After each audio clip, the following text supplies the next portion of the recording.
Hey guys, it's Steve here and welcome to my page. Today we're going to talk about Turo and basically 5 things that you should know before you even get started. Because yes, let's face it, this can be a headache. So without further ado, let's get after it. Okay, so right off the bat, we'll start off with number 1. And this will be cars are going to get lost and stolen. I hate to say it. You're buying these cars, you're putting your hard-earned money into them, and you want them to make you money.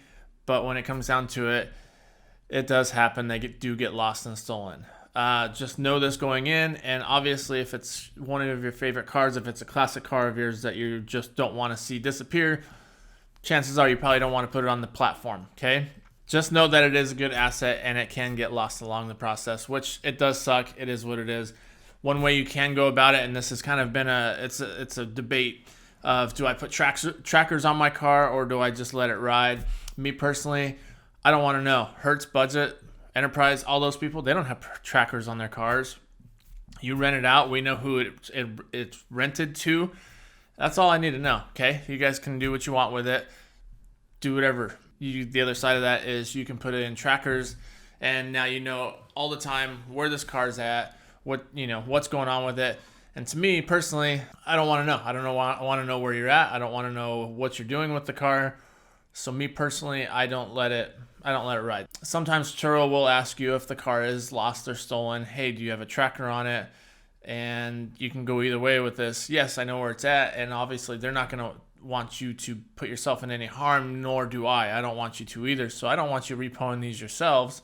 That's all kind of personal preference, though. If you want to go out and repo your own cars, it is what it is. Just be really careful with it. Obviously, if they stole it or they're taking off with it, not returning it when they're supposed to be, it's not the kind of people you really want to be messing with.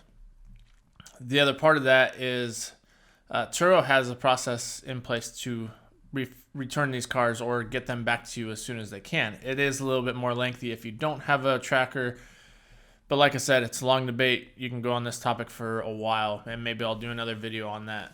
Number 2, these cars aren't, when people are renting them, they know they're not their cars. I mean, let's face it, when you got your first rental as a kid, did you go out there and treat it like it was your own car or like it was mom and dad's car because you knew that you would get grounded if it wasn't treated right?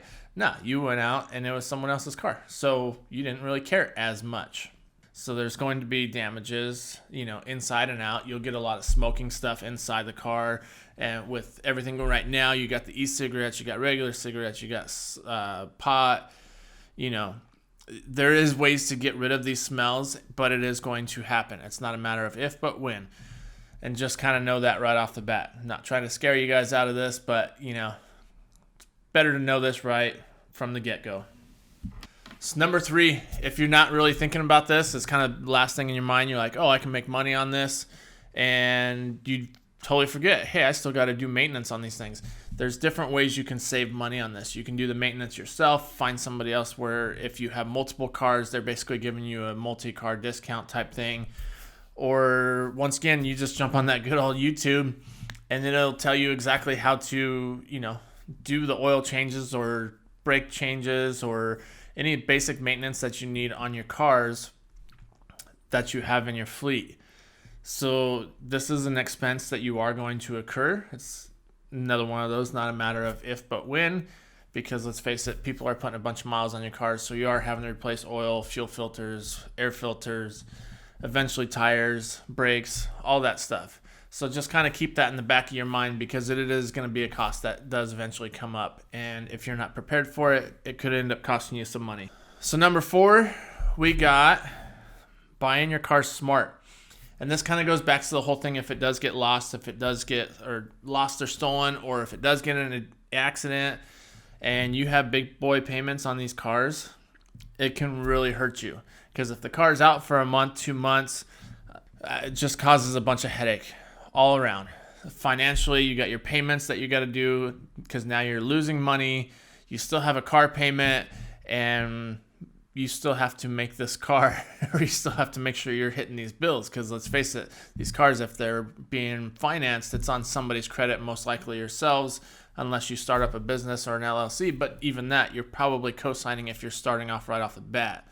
So the LLC is basically running off your credit, your personal credit. You're just kind of co-signing for it. So you want to buy smart. And the other part of that is also, if it does get in an accident and they total it out, you got to make sure you have everything in place to where you're either making money or at least breaking even on it, right? Because if Turo sends you a check for a car that's totaled out and you still owe $20,000 more on top of whatever the market value of that car is, that's all bad, right? So just make sure you're buying what you can afford to lose, or you're buying what you can afford to keep up with, as I would say. If you can't afford the payment, then you probably shouldn't be on the platform or using that specific car.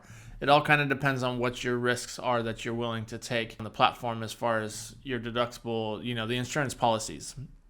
So that'll be a whole nother thing, which is the insurance policies. But it does lead into the number 5, the biggest thing that people don't realize, all the different policies that they have in place for the renters and the hosts. So with that, a lot of times people are just like, oh, I'm going to throw my car on the Turo app and let it make money for me. Well, that's great. But if you don't know what policies you're going with, I mean, this could be huge. You could end up losing out big time. And especially if you go big right off the bat and just say, hey, I'm going to throw 10 cars on this thing, and you're not paying attention to any of the policies, you have no leg to stand on when your renter basically, makes claims against you. You try and throw cars on the platform that basically don't qualify, so now you're wasting money for those, and which I'm sure you at least checked out that. But you also see what happens with check engine lights or tire 30 seconds or anything like that could potentially harm your business. So I would definitely go through, if you are making a business out of this, you need to know these policies inside and out, so that way you know what parameters you're running your business in. So if any of this is a help to you, I just ask that you smash that like button, click that subscribe, and hit that notification button, and there will be tons more videos like this coming out. We will catch you guys on the next one. Thanks, guys.